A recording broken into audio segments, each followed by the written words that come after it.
Good afternoon, everyone, and thank you for joining for this month's Digging In with TPS MTSU. You might note we are doing things a little differently today due to our travel schedule. We are recording this without an audience, so it's just Stacy and I today. But we had some cool stuff this month and wanted to share with you guys before we get into our summer break. So a couple of quick things. Of course, typically we ask for folks to participate, but again, since it's just us, we're not doing that today. But of course, we do have our Padlets. So if you've not had a chance to check this out, please do. Again, just tons of fabulous resources that we have shared over our couple, actually going on 4 years now doing this webinar, which is hard to think that it's been that long. But again, tons of great stuff. So check out that link that you use that QR code to access that as well.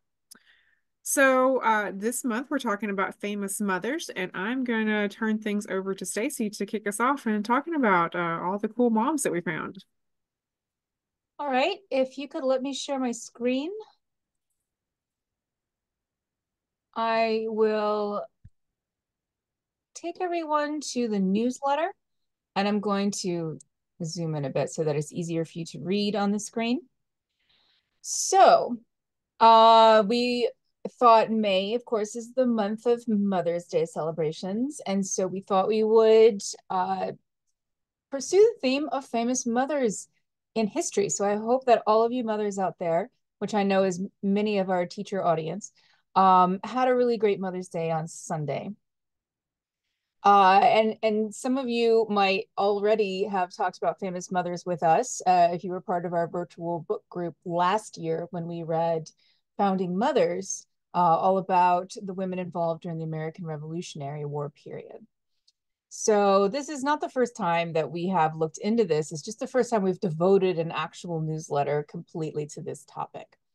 So we asked our colleague on staff here at the Center for Historic Preservation, Dr. Antoinette Van Zelm, to write the introductory blurb this month because she is a women's historian and we knew that she would be able to put a really good kind of intro spin on this topic for us. And sure enough, you may have already read her very, very short little blurb, but I'm going to just kind of skim through it real fast. She's talking about the very first Mother's Day and who founded this holiday. A woman named Anna Jarvis, who lived in West Virginia, wanted to establish a Mother's Day holiday to honor her own mother, who had just passed away a few years earlier. And her own mother was very active in working with the community there for a lot of health concerns, a lot of sanitation concerns. Her mother had been helping nurses during the Civil War period in West Virginia, which of course is when West Virginia became a state. And also her mother had given birth to 11 children, but only 4 of them, including Anna, actually lived to adulthood. And we know that's not uncommon for Victoria era women, but it's still kind of horrible for us to think of those kinds of maternal statistics today. It still really hits us. Just how much loss mothers have had to endure over the ages. And so she held a celebration for her mother in 1908. And the state of West Virginia started officially celebrating it in 1910. And then 4 years later, it became a national holiday under Woodrow Wilson. And one of the first group of mothers that were honored were mothers who had lost their children who were fighting in World War I. And so if you go to the second page, the blurb continues onto the second page. You can see, I'm going to skip down a little bit. There is a link to a blog about Gold Star Mothers as a group and an organization and how they were started.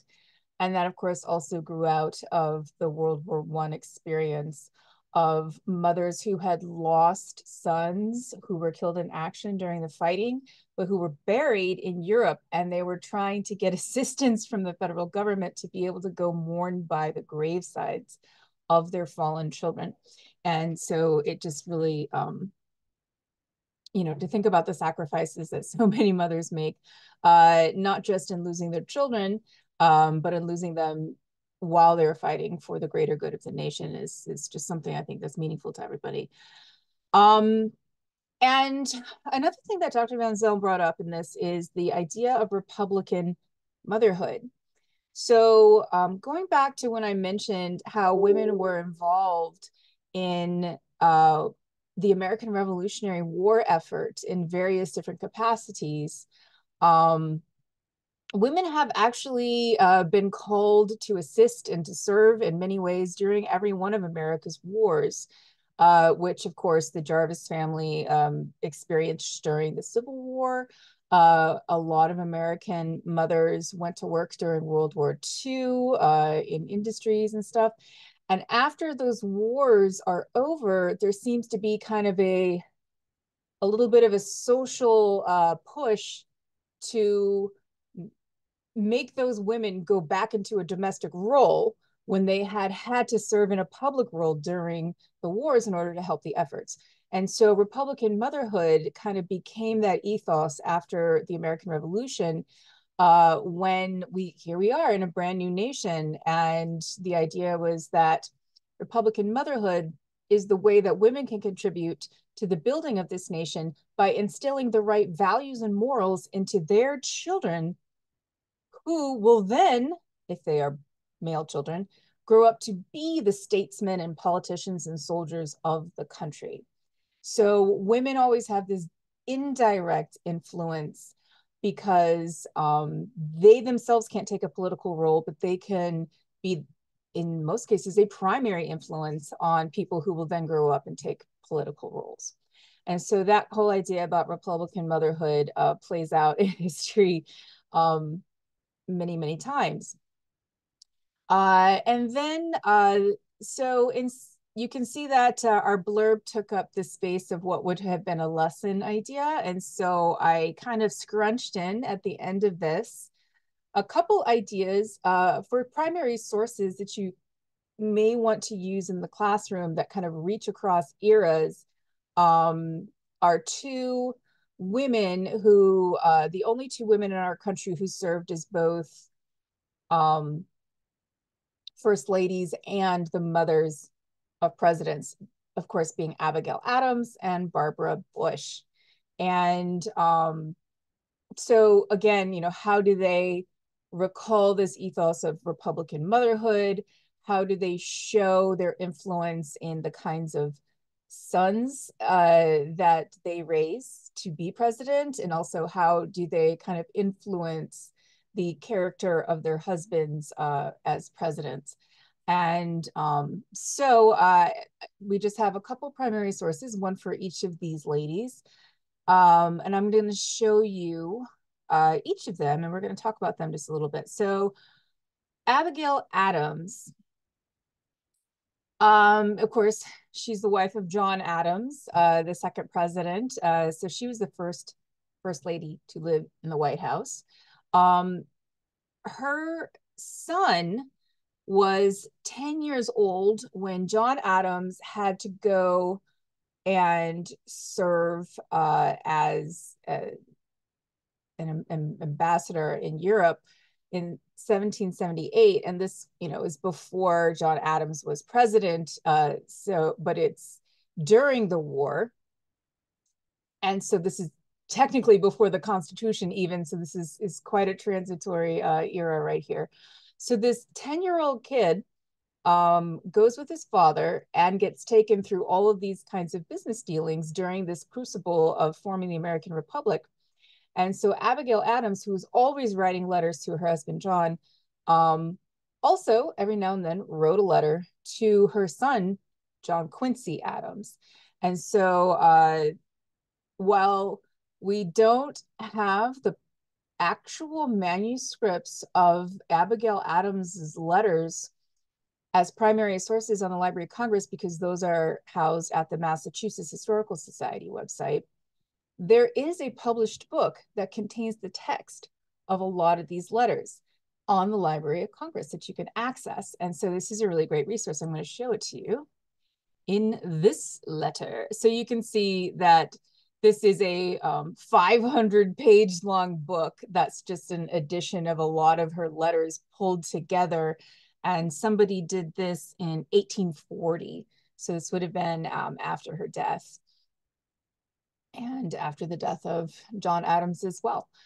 And so here is what she wrote to her son. Now this letter is 3 full pages and about a quarter of the top of page, the 4th page. So it might be a bit long to share with your students, especially if you're doing, 8th grade, because that's where this would fall in the curriculum. But it's all kind of interesting in terms of the language that she uses to kind of encourage her son. Most of the meat of what I'm looking at is on page 2, though. So I'm going to go to the 2nd page of this, and we'll just read it together real quick. So she's hoping that, she's trying to put all of her motherly advice, because she can't be there with him, into this letter to him. And she says, improve your understanding by acquiring useful knowledge and virtue, such as will render you an ornament to society, an honor to your country, and a blessing to your parents. Great learning and superior abilities, should you ever possess them, will be of little value and small estimation unless virtue, honor, truth, and integrity are added to them. Adhere to those religious sentiments and principles which were instilled into your mind, or which were early instilled into your mind. And remember that you are accountable to your Maker for all your words and actions. Let me enjoin it upon you to attend constantly and steadfastly to the precepts and instructions of your father, as you value the happiness of your mother and your own welfare. So for your own good, listen to your dad. His care and attention to you render many things unnecessary for me to write, which I might otherwise do. But the inadvertency and heedlessness of youth require line upon line and precept upon precept, and, when enforced by the joint efforts of both parents, will, I hope, have a due influence upon your conduct. So in other words, he's just telling you what I would tell you, but it takes both of us to constantly tell you these things in order for them to sink in, because you're young.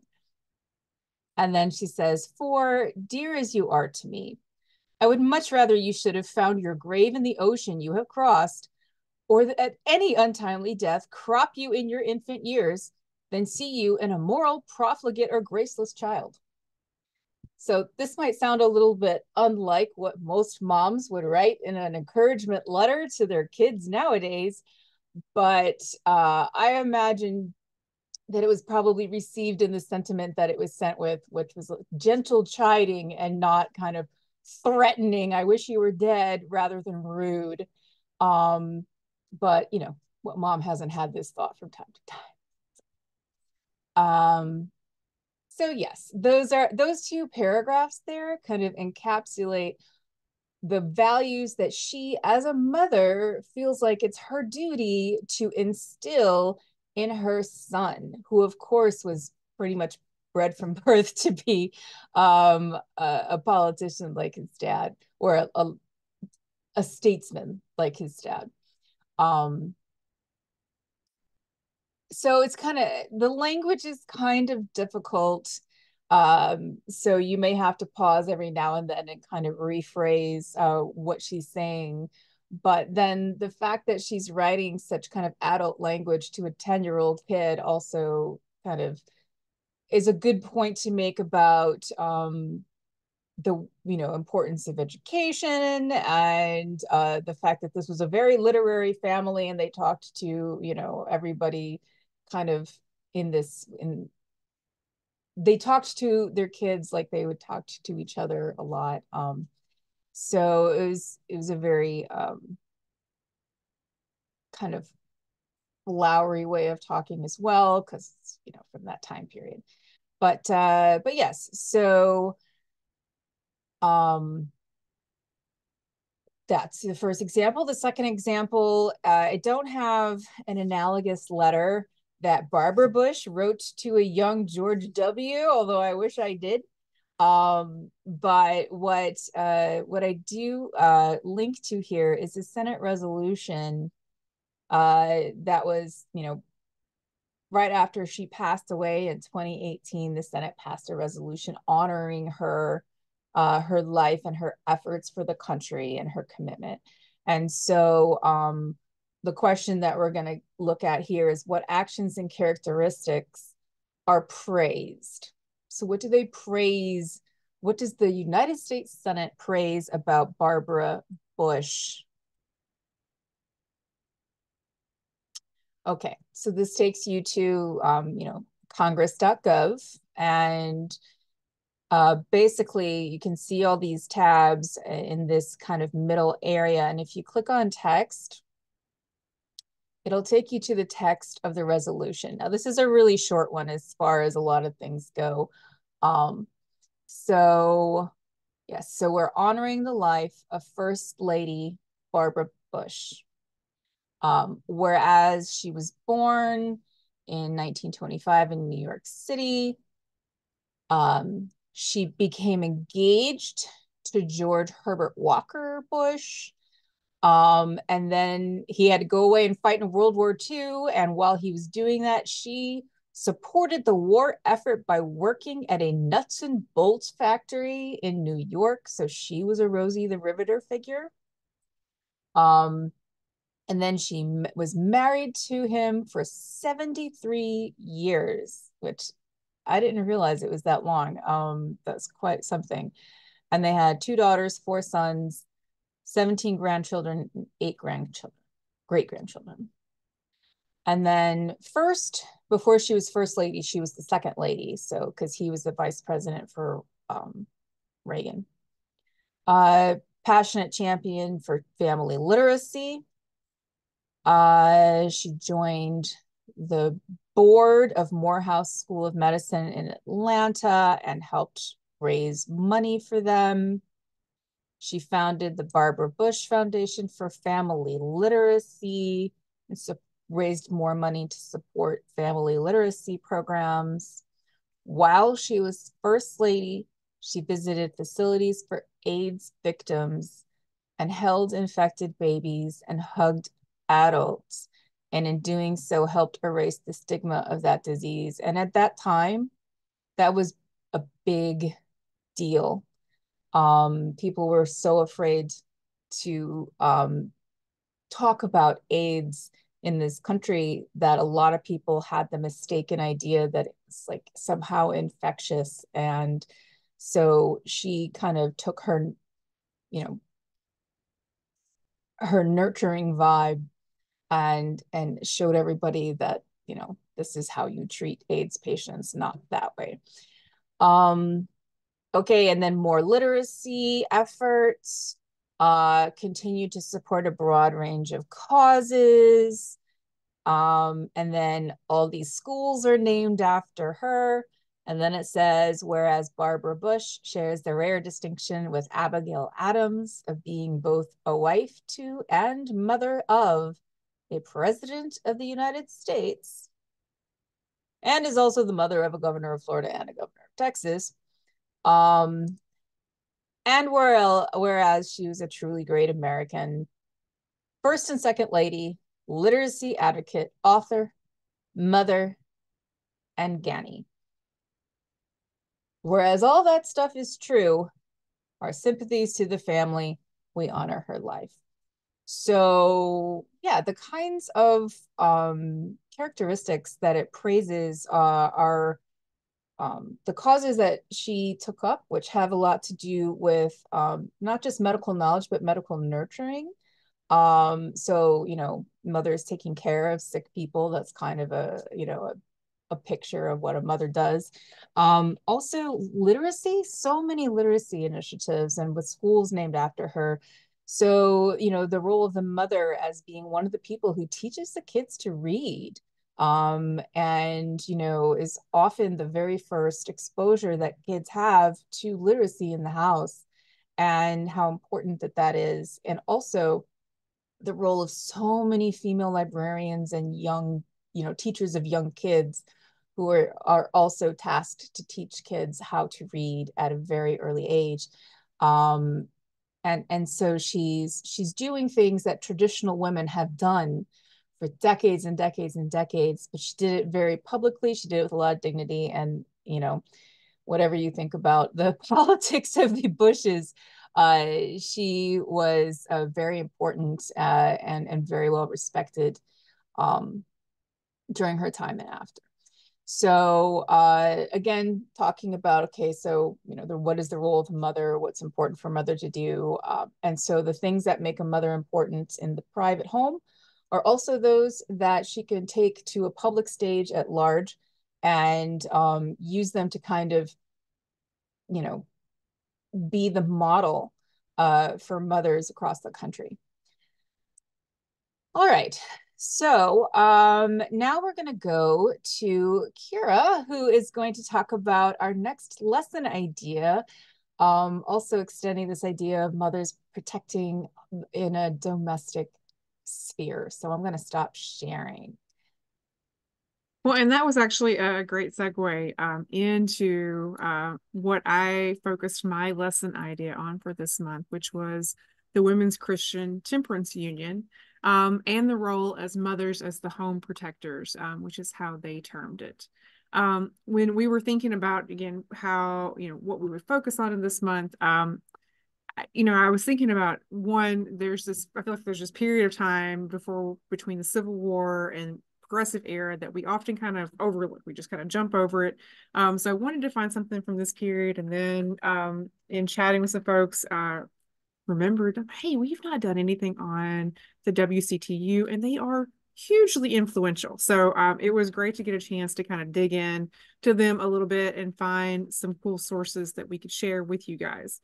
One of which, and I just put this in here for illustration's sake, is this really cool puck image where you see the women of the WCTU represented here holding arms, wearing their white ribbons that we'll talk about, leading the campaign against liquor this is in Georgia. Also speaks to how not everyone loved their efforts, as you can see how they're depicted here. But I did think it was a cool image. So when thinking about the Women's Christian Temperance Union and kind of how to introduce their role, and women who are involved in either temperance or suffrage overall, you really almost have to take a step back and make sure students understand how society placed women at the time. So kind of this private sphere versus the public sphere, and realms of influence that women had to negotiate.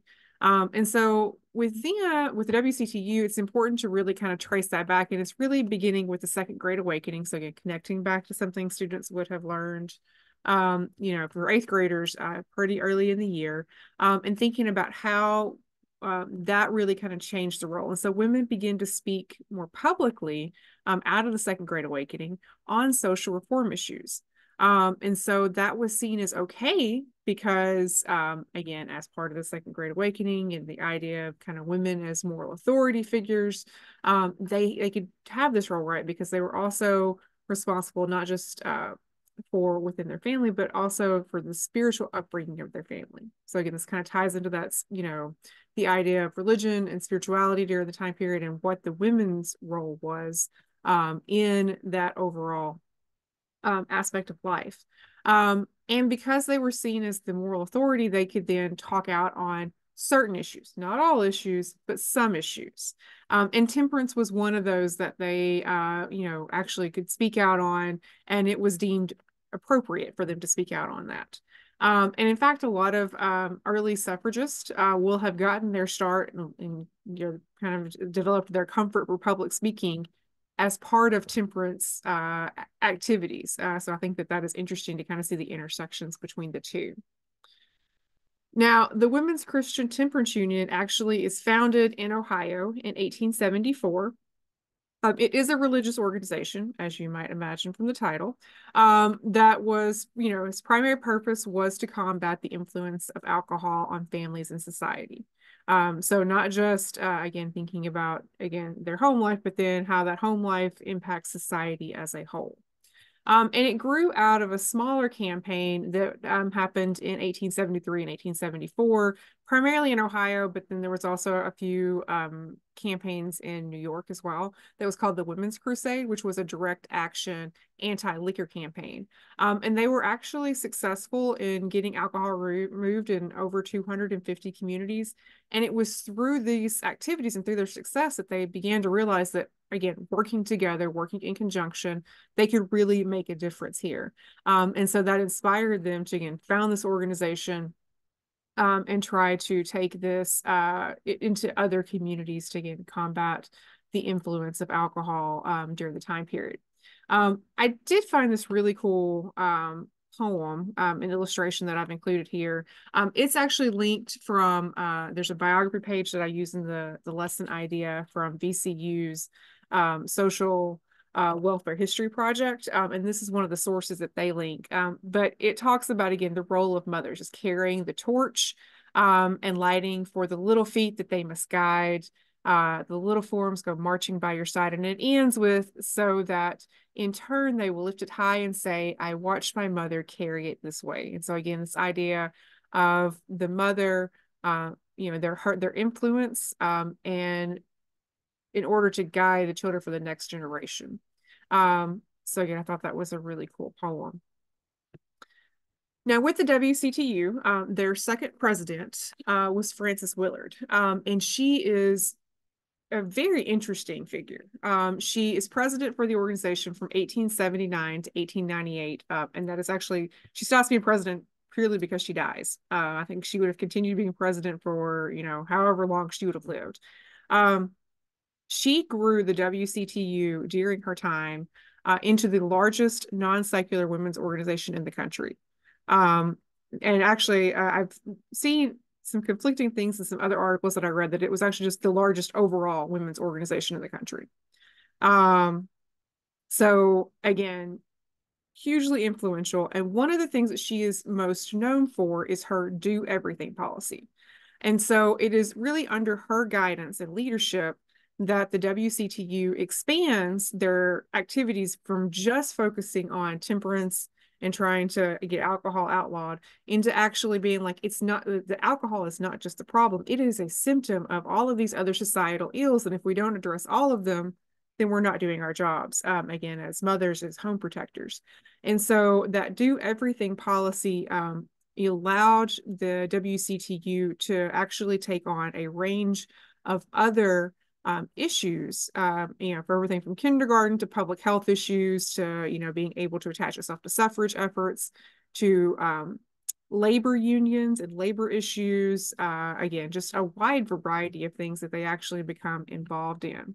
And one of the ways that she navigates that, because as you might imagine, as a large organization and a large organization of many women who were probably fairly, in what we would term today, conservative, they allowed their local chapters to decide which issues that they would focus on in their do everything approach. And so that she was able to navigate, again, groups that maybe weren't as gung-ho to push for suffrage. Well, if your local organization didn't want to do that, they didn't have to. It was, again, up to the local unions, which issues that they would focus most of their energies on. So in the lesson idea, my suggestion, of course, is you want to help students to get a larger sense and understanding of the temperance movement before you kind of jump into the WCTU.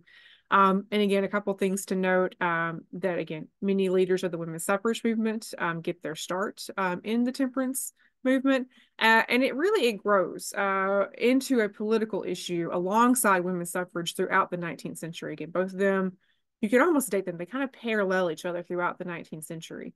And then again, both kind of grow into bigger and bigger political issues as you move towards the dawn of the 20th century. As you might imagine, not everyone was enthralled with the idea of temperance. And so there was resistance that the women met from, various interests who, again, were profiting from selling alcohol. And one of the things that the WCT members did was they wore white ribbons. That was one way to symbolize their their membership to the group. And they did that to show purity and home protection. Again, that idea of the home protectors was kind of central to how they identified themselves. And as I mentioned with Frances Willard and her do everything policy, it really, encapsulated, suffrage, kindergarten. So again, we've got education for students, public health issues. And again, just like Stacy mentioned, public health was huge because of, infant mortality. There were so many things that could contribute to, young children dying that, women wanted to address these larger issues to help combat some of that. Prison reform was one of their issues. Unemployment, labor unions. Again, it's really interesting to see the gambit that Willard, kind of allowed the organization to take on there in the late 19th century. So there's a blog that I linked to that the Library of Congress has that kind of provides a nice little summary that you can use to kind of build in some of that context. And then I linked to a couple of different sources that I found that I think kind of, again, help students to think about, why temperance was an issue and how these women tried to approach it.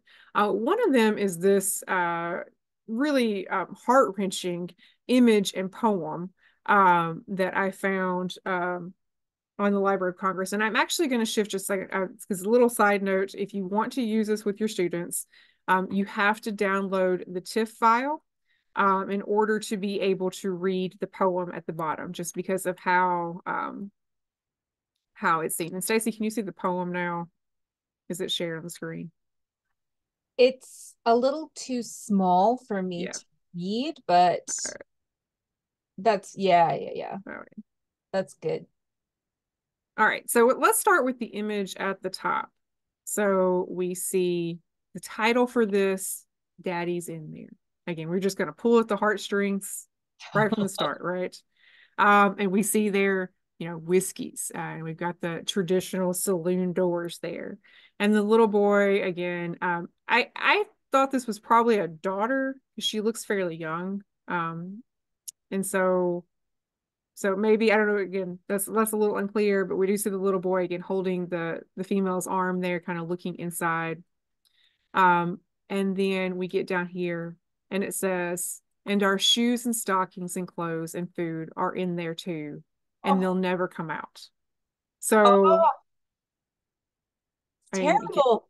yeah, so, obviously saloons are bad because that is where dad is going to go and spend all of the money. We're not going to get any of his attention and nurturing and care. And he's not going to be able to provide for us because he spent all of the money buying alcohol. So again, just whew. And then the poem that accompanies with that, wanted a father, a little boy's plea. A shy little boy stood peering through the door of a bright saloon. He looked as if food and clothing would be thought a most welcome boon. And one of the men in passing, as if tossing a dog a bone, asked, "What do you want this evening?" in a rude and unkindly tone. "I am wanting," the little boy's lips trembled, "I am wanting my father, sir." And he gazed at the little tables where the careless onlookers were. It was there that he saw his father, but the man only shook his head, and the boy with his thin cheek burning ran away with a look of dread. Oh, the fathers wanted. How the heartbreak and the bitter need, with the longings deep and piteous, for the wandering children plead. May the children's cause arouse them. May the fathers arise and go, with the young souls waiting for them, for the little ones need them so. So, again, very emotional plea, right? And so I think, again, this is kind of hitting you over the head with, why is temperance so important to these women? Why would this be an issue that they are invested in? Well, of course, it's because, the fathers, their husbands, are, as the breadwinners of the family, responsible for, again, not only the financial care, but then again, what are their roles as far as helping to raise the children? How is this impacting the kids, not just the women, but the kids? And again, part of this is, just how rampant an issue domestic violence was. And so this was one reason that the, women's groups often tackled temperance as an issue, to address, just the health of the family and the home and how that impacted them, as wives and mothers, and then also their children. So again, you have that as a source, and you also have this letter that Frances Willard wrote to Claire Barton. And so many of our students may be familiar with Claire Barton for her role with the American Red Cross and her role as a nurse during the Civil War. And again, this kind of goes on to show again how she's influential even later. And in this one, again, Willard is writing to her about a campaign that they are doing. And I think this one is particularly interesting because of how she talks about how she makes the argument about the role of the mother. And so again, this is part of a larger exhibit that you can look at. So I'm going to just read a few lines from this. And so she's talking about that she has sent her an enclosed petition of moral pressure that is being brought to bear upon the officials at Yale.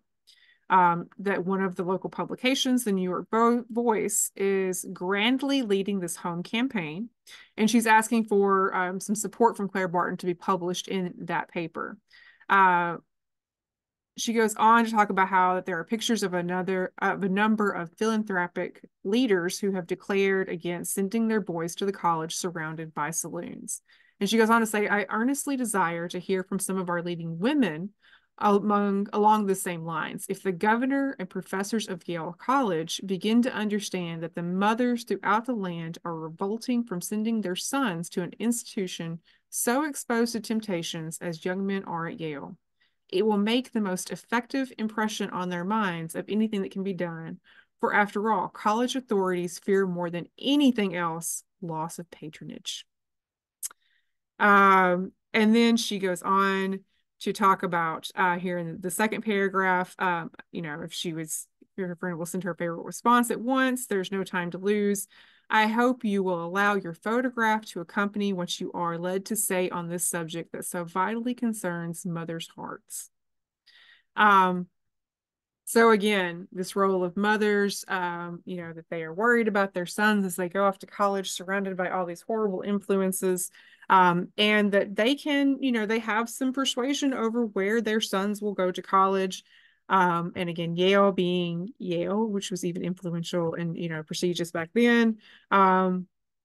It would be very bad for, these young men to go elsewhere and not, be students and, future alum and donors to Yale College. So I think that this is interesting. You have students talk about what is the role, the argument that she's making, how is she using the role of mothers to apply political pressure for them to be able to achieve their aims. And we can see this is actually sent, just probably months before she passes. And I think what's really important for this, thinking about how it connects back to our larger curriculum standards, is that a lot of these women and the issues that they are taking on, we see represented in the progressive movement. And it is really the role of some of these activists in the late 19th century who are taking on some of these social reform movements that paved the way for the progressive era. And so just like with any social movement and reform movement that we have, there are always those who are setting the stage for then the period that we look at as the reform period. So whether that's the progressive era, whether that's the civil rights movement, whatever it is, there's always people working before that that are helping to, again, lay that foundation. And so I think that the Women's Christian Temperance Union is a good example of that. And again, showing how mothers are really kind of vital to some of that social reform efforts. So again, hopefully that's something that you guys can make use of. I want to share with you guys, let me shift just a second and pull up the newsletter. So as we were looking at kind of other ideas and other things that we've actually already created, as I mentioned, the progressive era, we have a lot of materials, and I can make this a little bigger for you guys. There we go. So we have several different lesson ideas, materials related to the progressive era, New Deal period. There is, for example, one of my all-time favorite lessons, we have a couple on the migrant mother, So there's one investigating icon of the Great Depression, the migrant mother. We have another one that looks at the story behind her, and I can't remember the name of that one right off, but there's two different migrant mother lesson plans that we have. There is one on Dorothea Lange, and of course tying back into that migrant mother image that we so famous. Again, progressive era labor movements, tons of things there related to, again, women who were mothers. The Tennesseans, our World War II home front in Tennessee, Tennesseans at home. There is information there, again, about Rosie the Riveter, the Victory Gardens, children's campaigns that were done, and again, all tying into, again, how women were leading that home effort. And then probably the most famous story of a mother influencing her son in Tennessee history, Harry Burns and his "Don't Forget to Be a Good Boy" letter he received from his mother before he passed that deciding vote that ratified the 19th Amendment. We linked to an activity that the East Tennessee Historical Society has up on that. So again, I think that is a great example. And if you get to Knoxville, be sure to go by Market Square and the East Tennessee History Center there, because there is a fabulous statue that they have that shows Harry Burn with his mother standing behind him, again, influencing him to make that very important vote. So again, hopefully all those things will be of benefit to you guys, again, as you think about different ways you can incorporate women and women as mothers into how you're approaching teaching social studies. So Stacy, what else do we have to share? Well, I wanted to go back to the Harry Byrne letter for just a sec. Because first, yes, I want to note that the link that we have here takes you straight to the materials created at the East Tennessee, through the East Tennessee Historical Society. And so this is a really great PDF that has a lot of context and this whole story about Harry Byrne and his mother, Feb Byrne. And then, of course, it has, an actual simulation of the letter that she wrote. So if you want to show students exactly what it looked like, it's not even on like formal paper. It's just on the kind of notepad they would have around the house. Dear son, and she talks about Uncle Bill and all these other things, and getting around to it, this and that. She's very chatty. And then it's not until you get to the very end that she says, "Right, mother, every time you have a chance, for I am always looking for a letter when you are away." It's like if you ever have a parent who's like, "Why don't you call me?" Kind of thing. And then so we're down to the very last bit. Don't forget to be a good boy and help Mrs. Thomas Cat with her rats, as she is the one that put the rat in ratification. So in other words, ratification of the 19th Amendment. No more from Mama this time, with lots of love, Mama. And then one last little thing.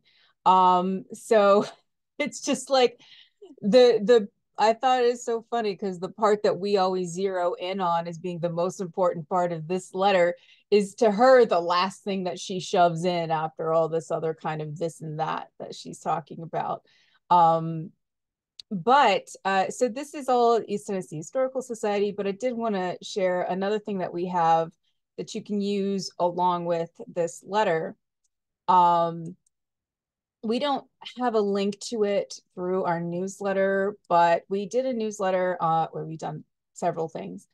But we did a newsletter on women's suffrage. It was the second volume on this topic back in March 2018. And so there is a whole lesson idea on Tennessee's Perfect 36, because Tennessee was the last state needed to actually ratify this amendment to make it part of the Constitution. And so down the second part of this is talking about that story, and we link to that exact same resource from ETHS again here. And then we link to a newspaper from Chronicling America at the Library of Congress. And so I just wanted to read a few passages from this very sweet newspaper article. And I just love this composite photograph that somebody kind of crammed together of the young Harry Byrne and his mother, Feb Byrne.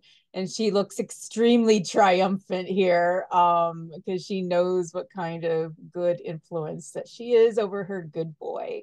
But the language is also really charming, and you wonder how much of this is, they know how to speak in terms of the down home politician, aw shucks kind of appeal. So Harry Byrne took a lot of flack for voting for women's suffrage, but it actually didn't show, what was his political career like after that. But he's happy.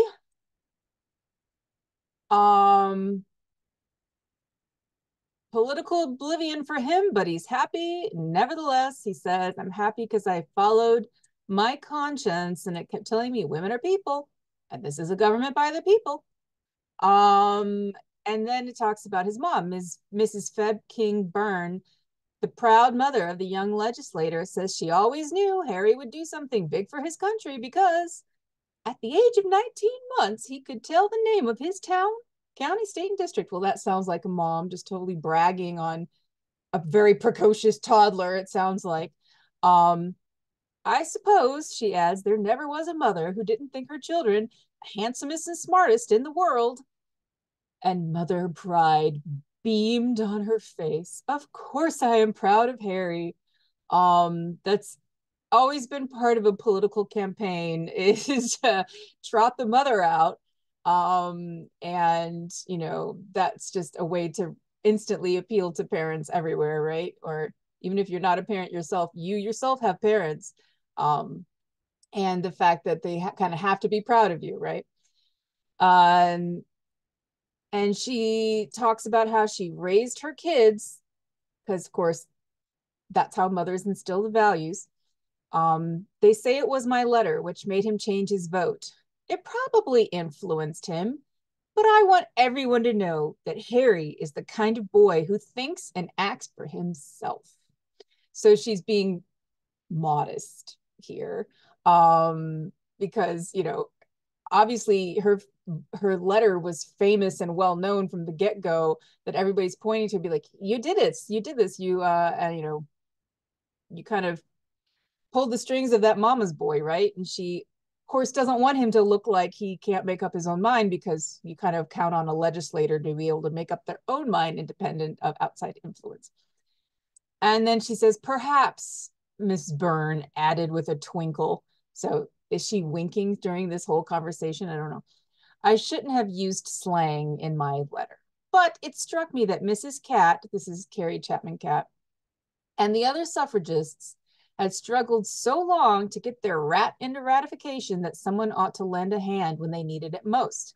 I'm proud to say my boys and I are pals, and I felt that Harry would see me smiling at him when he read that and know his mother was with him in what we both knew was right. If I hadn't felt sure he was at heart in favor of suffrage, I should not have urged him to say the I. So in other words, she encouraged him to follow his heart, because she, as the mom, knew where his heart would be, because she knew that he would make the right choice because she taught him to make the right choices. And so I just think it's kind of interesting that kind of, how much is she influencing? She's backing off of that, but it really sounds like an overwhelming amount of influence to me. But also that motherly pride in knowing that your kid made the right choice, which was an extremely difficult choice at the time, and they made the choice that you would have wanted them to make. I don't know how many mothers of politicians can actually say that. So I thought that this was kind of a charming kind of newspaper article that you can use to show students after that letter. Be like, okay, so what happened to him afterwards? Did they stick by their guns? Were they proud of that? Were they satisfied, etc.? So I like that one a lot. But going back to other resources that we have in this issue of the newsletter, there are two more lesson ideas that we don't have time to go into today, and these were written by graduate students of ours. There's one that they're not about specific mothers, but about women who act in the role of mothers and what that means. So mothers more like metaphorically. So for instance, Florence Moultrie Kelly um, was very influential on um, in the reform movements of the early 20th century, growing out of reform movements like the WCTU that Kira talked about, against child labor. And so this is a deep dive into her work and how, even though she didn't have kids, she acted in that kind of role of a protective mother figure for all these kids that didn't have that kind of prominent voice to speak for them. And so, what are the kinds of political issues that are kind of sanctioned for women to go into, even today, what kinds of issues do the first ladies take on? I remember when Hillary Rodham Clinton was first lady and she took on healthcare, and people were like, no, that's not what first ladies are supposed to do. But going back to childhood literacy, like that is an acceptable issue that the mother in the White House can take up. So it's kind of interesting what's considered appropriate and not for mothers to be doing. And then there's another one also looking at mothers, women acting in the role of mothers that kind of examines the whole issue of wet nursing and how a lot of the wet nursing was handled by African American women and a lot of low income white women and immigrant women in the 19th and early 20th centuries, and how the constant expectation for them to provide for the children of their white employers actually, ironically and tragically, took them away from their own children and homes. So they were providing the kind of nurturing to their employers' children that they could not then provide to their own. And how that was just the way a lot of women had to they had to choose this in order to have any kind of employment in the 19th and early 20th century America. And so especially looking at the role of African American women as the mammy archetype. And so this kind of looks at that and brings in a lot of photograph primary sources. It's written for African American history in high school, but you can use a lot of the images too for other grades. And then on page 4, we have 4 additional examples looking at the Children's Bureau that was established even before World War I. Again, this during the progressive era, what is it? What are the reforms that women are going to champion? And of course, trying to work for better conditions for the welfare of children kind of encompasses a lot of that. Anne Morrow Lindbergh was a very famous mother for a very sad reason in American history when her first son with the very, very famous Charles Lindbergh was kidnapped and murdered at a very young age. And then, of course, she and her husband have some questionable involvement in the growing fascism in Europe. But there's, a lot of kind of information about her life there that kind of really encapsulates the age in which the roaring 20s and, the spirit of America at that time. Trailblazing mothers about Sacagawea, who, yes, even though she was a teenager, she was a mother during the Lewis and Clark expedition because she was carrying a small child on her back the entire time that she was enduring the same kind of hardship that these American explorers were. And of course, she was a very important guide and interpreter for them.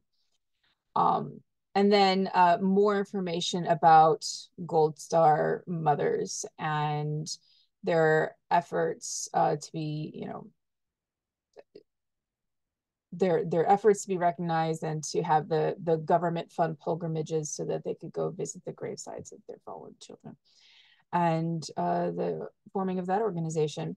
So those are all the resources pretty much that we have for Mother's Day. And of course, there's a ton of other mothers in history that we could not fit into this issue. We know we didn't get all of them. But anyway, and we salute all of you out there in your work with children, whether at home or in the public sphere. So I'm going to stop sharing, and Kira's going to have our closing remarks. All right, so as we get ready to close out for this month, again, we will get all of the resources that we have referenced today up on our Padlet. So if you're interested in checking any of those out, you can find those there.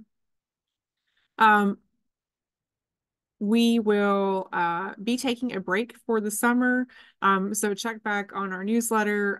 We will continue to do the newsletter over the summer, but we will be taking a break from the webinar over the course of the summer months. So check back in the newsletter and you can find out when we will restart that and our other programming initiatives as we get into next school year. If you are interested in receiving PD credit for viewing this session, you can do so by accessing the survey that is available at that link or using this QR code. And as always, we generate these manually. So give me about a week once you have completed it, and we'll get that emailed out to you. We hope that this session has been informative. And if you've not had a chance to check out some of our past sessions, I invite you to do so. Again, some great topics that we've covered over, again, 4 years now, and a whole fabulous library now of those videos that you can watch from the comfort of your home, poolside, whatever, as you are looking for PD for your summer hours. Again, thank you guys so much, and we look forward to seeing you again soon.